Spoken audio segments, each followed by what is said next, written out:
Folks, during the Northern Song dynasty, there was a scholar who studied so hard reading books day in and day out that he damaged his teeth and stomach. When he went to seek medical advice, he unexpectedly made a fool of himself with the incident of swallowing dates whole, and this idiom spread just like that. The shopkeeper of the herbal store told him that dates are good for nourishing the spleen, but eating too many would harm his teeth. The scholar was eager for a definitive solution, fixated on the idea of nourishing his body without suffering any discomfort. He carried dates and asked people around the street for advice, but no one could give him a weight of both. The more he thought about it, the more anxious he became. Then he suddenly slapped his forehead and said, "I've got a trick." This scholar was really something. To avoid his teeth touching the dates, he actually swallowed whole dates directly into his stomach. As a result, he choked until his face turned red and could barely catch his breath.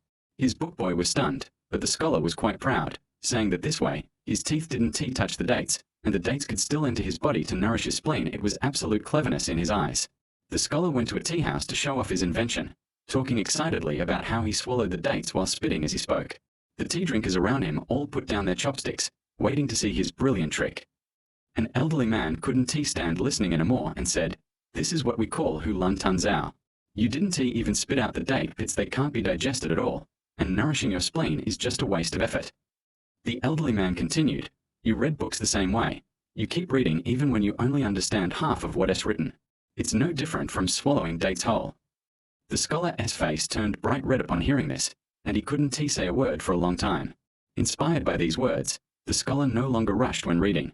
When he encountered something difficult to understand, he would look up references, make annotations, and take his time to fully grasp the meaning. He made a special trip back to the herbal store to thank the shopkeeper, saying that he had not only learned how to eat dates properly but also understood that one shouldn't be hasty in doing things. The shopkeeper praised him for being quick-witted. A teacher told this story to his students, explaining that Hu Lun Tun Zao means doing things carelessly without seeking a thorough understanding. The students listened with great interest. Even diners on the streets started using this phrase. If someone ate in a hurry, gobbling food down, they would be teased for swallowing like dates whole. Upon hearing this, the person would quickly slow down with their chopsticks. The scholar shared his lesson with his classmates.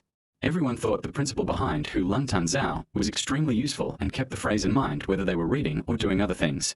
The scholar wrote Hu Lun Tun Zao on a piece of paper and pasted it on the wall to remind himself to stay calm and not rush for quick results no matter what he did. Remember, Hu Lun Tun Zao isn't really about swallowing dates.